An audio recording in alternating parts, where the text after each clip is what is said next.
चलिए सीधे आपको लोकसभा लिए चलते हैं, जहां पर रक्षा मंत्री राजनाथ सिंह कुछ कह रहे हैं, वो भी सुनिए जरा। बारे में सदन को दोबारा अवगत कराना चाहता हूं। सदन को ज्ञात है कि चीन ने अनधिकृत तरीके से लद्दाख केंद्र शासित प्रदेश के लगभग 38,000 स्क्वायर किलोमीटर पर 1962 के संघर्ष के समय से कब्जा बना लिया है। इसके अतिरिक्त पाकिस्तान ने अनधिकृत तरीके से पाक ऑक्युपाइड कश्मीर में भारत की लगभग 5,180 स्क्वायर किलोमीटर भूमि तथा चीनो पाकिस्तान बाउंड्री एग्रीमेंट 1963 के तहत चीन को दे दिया है। इस प्रकार चीन का 43,000 स्क्वायर किलोमीटर से ज्यादा भारत भूमि पर अनधिकृत कब्जा है। चीन पूर्वी क्षेत्रों में भी, अरुणाचल प्रदेश की सीमा पर भी कई वर्ग किलोमीटर भूमि को अपना बताता है। भारत ने इन अनजस्टिफाइड क्लेम तथा अनधिकृत कब्जे को कभी भी स्वीकार नहीं किया है। और अध्यक्ष महोदय, मैं सदन को यह भी बताना चाहता हूं कि भारत ने चीन को हमेशा यह कहा है कि बाइलेटरल रिलेशन दोनों पक्षों के प्रयास से ही विकसित हो सकते हैं। साथ साथ ही सीमा के प्रश्न को भी बातचीत के जरिए ही हल किया जा सकता है। परंतु एलएसी पर पीस एंड ट्रैंक्विलिटी में किसी प्रकार की प्रतिकूल स्थिति का हमारी बाइलेटरल टाइज पर बुरा असर पड़ता है। इससे चीन भी अच्छी तरह से अवगत है। कई हाई लेवल ज्वाइंट स्टेटमेंट में भी यह जिक्र किया गया है कि एलएसी तथा सीमाओं पर पीस एंड ट्रैंक्विलिटी कायम रखना बाइलेटरल रिलेशन के लिए यह अत्यंत आवश्यक है। अध्यक्ष महोदय, पिछले वर्ष से चीन के द्वारा उठाए गए कदमों के कारण पीस एंड ट्रैंक्विलिटी पर प्रतिकूल असर पड़ा है। इसके फलस्वरूप चीन और भारत के संबंधों पर भी प्रभाव पड़ा है। उच्च स्तर पर चीन के साथ कई बार बातचीत के दौरान, जिसमें मेरे द्वारा चीनी रक्षा मंत्री के साथ पिछले सितंबर की बैठक और मेरे सहयोगी विदेश मंत्री श्री जयशंकर जी की चीनी विदेश मंत्री के साथ तथा एनएसए श्री अजीत डोभाल की अपने चीनी काउंटर पार्ट के साथ बातचीत भी शामिल है। हमने यह स्पष्ट कर दिया है कि यह अत्यंत आवश्यक है कि एलएसी के सभी फ्रिक्शन पॉइंट पर डिसएंगेजमेंट किया जाए ताकि पीस एंड ट्रैंक्विलिटी पुनः स्थापित हो सके। अध्यक्ष महोदय, पिछले वर्ष मैंने इस सदन को अवगत कराया था कि एलएसी के आसपास ईस्टर्न लद्दाख में कई फ्रिक्शन एरियाज बन गए हैं। चीन ने बड़ी संख्या में सेना एवं गोला बारूद भी एलएसी के आसपास तथा उसके पीछे अपने क्षेत्रों में इकट्ठा कर लिया है। हमारे सशस्त्र सेनाओं द्वारा भी भारत की सुरक्षा की दृष्टि से एडिक्वेट तथा इफेक्टिव काउंटर डिप्लॉयमेंट भी किए गए हैं। मुझे यह बताते हुए अध्यक्ष महोदय गर्व की अनुभूति हो रही है कि भारतीय सेनाओं ने इन सभी चुनौतियों का डटकर सामना किया है तथा अपने शौर्य और बहादुरी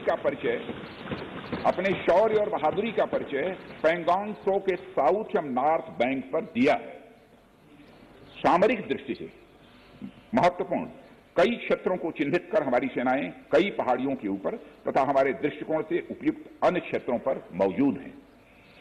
भारतीय सेनाएं अत्यंत बहादुरी से लद्दाख की ऊंची दुर्गम पहाड़ियों तथा कई मीटर बर्फ के बीच में भी सीमाओं की रक्षा करते हुए अडिग हैं और इसी कारण हमारा एज बना हुआ है अध्यक्ष महोदय। और हमारी सेनाओं ने इस बात पर भी यह साबित करके दिखाया है कि भारत की संप्रभुता एवं अखंडता की रक्षा करने में वे सदैव हर चुनौती से लड़ने के लिए तत्पर हैं और अनवरत कर रहे हैं।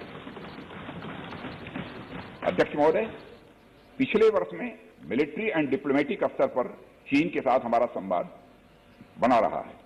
इस बातचीत में हमने चीन को यह बताया है कि 3 सिद्धांतों के आधार पर इस समस्या का समाधान हम चाहते हैं। फर्स्ट, दोनों पक्षों द्वारा एलएसी को माना जाए और उसका आदर किया जाए। सेकंड, किसी भी पक्ष द्वारा यूनिलैटरली स्टेटस को बदलने का प्रयास नहीं किया जाए। थर्ड, सभी समझौतों का दोनों पक्षों द्वारा पूर्ण रूप से पालन किया जाए। ये 3 बातें उनके समक्ष रखी गई थी। फ्रिक्शन क्षेत्रों में डिसएंगेजमेंट के लिए भारत का यह मत है कि 2020 की फॉरवर्ड डिप्लॉयमेंट जो एक दूसरे के बहुत नजदीक है वे दूर हो जाएं और दोनों सेनाएं वापस अपनी अपनी अस्थायी एवं मान्य चौकियों पर लौट जाएं।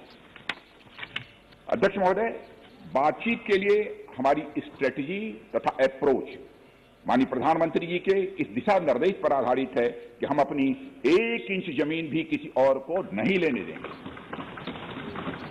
हमारे दृढ़ संकल्प का ही यह फल है कि हम समझौते की स्थिति पर पहुंच गए हैं। इन दिशा निर्देशों के दृष्टिगत सितंबर 2020 से लगातार मिलिट्री एंड डिप्लोमेटिक लेवल पर दोनों पक्षों में कई बार बातचीत हुई है कि इस डिसएंगेजमेंट का म्यूचुअली एक्सेप्टेबल तरीका निकाला जाए। यह बातचीत हुई है। अभी तक सीनियर कमांडर्स के स्तर पर 9 राउंड की बात हो चुकी है। राजनयिक स्तर पर भी WMCC, जिसे working mechanism for consultation and coordination of India China border affairs कहते हैं, के तहत भी बैठकें होती रही। माननीय सभापति महोदय, अध्यक्ष महोदय, मुझे सदन को यह बताते हुए खुशी हो रही है कि हमारे इस अप्रोच तथा सस्टेन्ड टॉक्स के फलस्वरूप चीन के साथ पैंगोंग लेक के नॉर्थ एवं साउथ बैंक पर डिसएंगेजमेंट का समझौता हो गया है और इस बात पर भी सहमति हो गई है।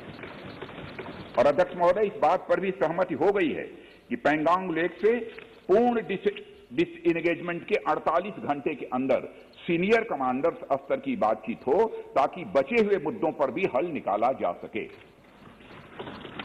अध्यक्ष महोदय, पैंगोंग लेक एरिया में चीन के साथ डिसएंगेजमेंट का जो समझौता हुआ है उसके अनुसार दोनों पक्ष फॉरवर्ड डिप्लॉयमेंट को फेज, कोऑर्डिनेटेड और वेरीफाइड मैनर में हटाएंगे। चीन अपनी सेना की टुकड़ियों को नॉर्थ बैंक में फिंगर 8 के पूरब की दिशा की तरफ रखेगा। मैं फिर से दोहराना चाहता हूं अध्यक्ष महोदय, चीन अपनी सेना की टुकड़ियों को नॉर्थ बैंक में फिंगर 8 के पूरब की दिशा में की तरफ रखेगा।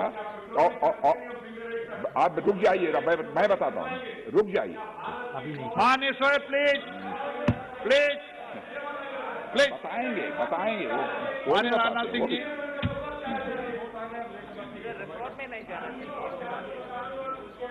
नॉर्थ बैंक में फिंगर 8 के पूरब की दिशा की तरफ रखेगा और इसी तरह भारत भी अपनी सेना की टुकड़ियों को फिंगर 3 के पास अपने permanent base Dhan Singh Rana post पर रखेगा।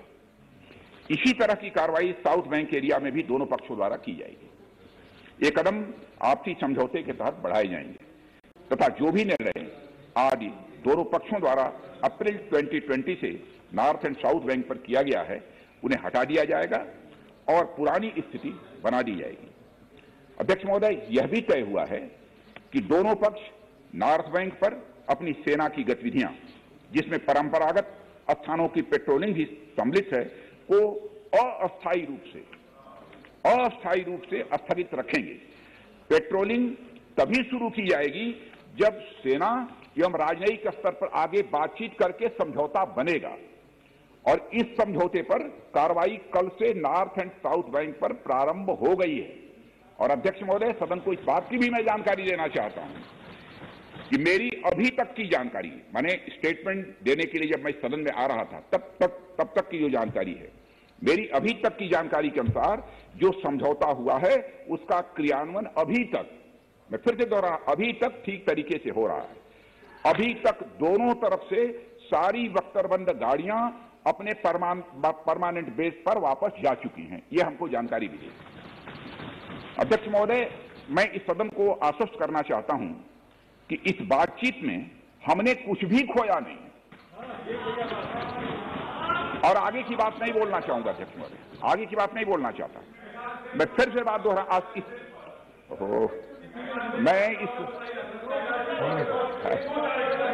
आपका कोई दर्ज चिंता मत करिए, ज्यादा चिंता है। मैं इस सदन को पुनः आश्वस्त करना चाहता हूं कि इस बातचीत में हमने कुछ भी खोया नहीं है।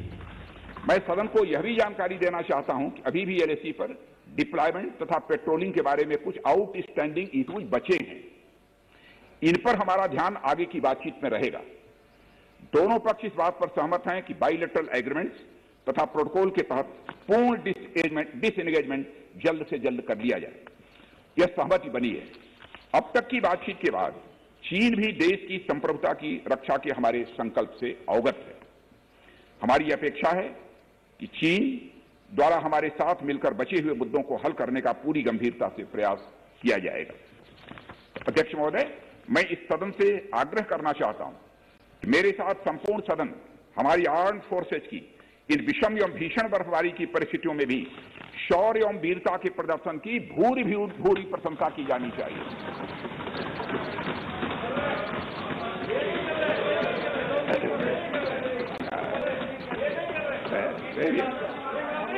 सभापति महोदय, अध्यक्ष महोदय, मैं यह भी कहना चाहता हूं कि जिन शहीदों के शौर्य और पराक्रम की नींव पर डिसएंगेजमेंट आधारित है, उन्हें देश सदैव याद रखेगा। अध्यक्ष महोदय, मैं आश्वस्त हूं कि यह पूरा सदन, चाहे कोई भी किसी दल का क्यों न हो, देश की संप्रभुता, एकता, अखंडता और सुरक्षा के प्रश्न पर एक साथ खड़ा रहेगा और एक स्वर से समर्थन करता है कि यह संदेश केवल भारत की सीमा तक ही सीमित नहीं रहेगा, बल्कि पूरे विश्व तक जाएगा। अध्यक्ष महोदय, इन्हीं शब्दों के साथ आपको बहुत बहुत धन्यवाद अध्यक्ष महोदय। Item number 22। रक्षा मंत्री राजनाथ सिंह को आप सुन रहे थे, जिन्होंने एलएसी तनाव पर बड़ा बयान दिया और कहा कि 1 इंच जमीन किसी को नहीं देंगे और इसी सिद्धांत के तहत काम किया जा रहा है। 3 मुख्य बिंदुओं के तहत चीन से बात की गई है और साथ ही साथ उन्होंने ये बताया कि डिसएंगेजमेंट पे दोनों देशों की जो सहमति बनी है उसको लेकर काम शुरू हो गया है। दोनों ही देशों की सेनाएं पीछे हट चुकी हैं।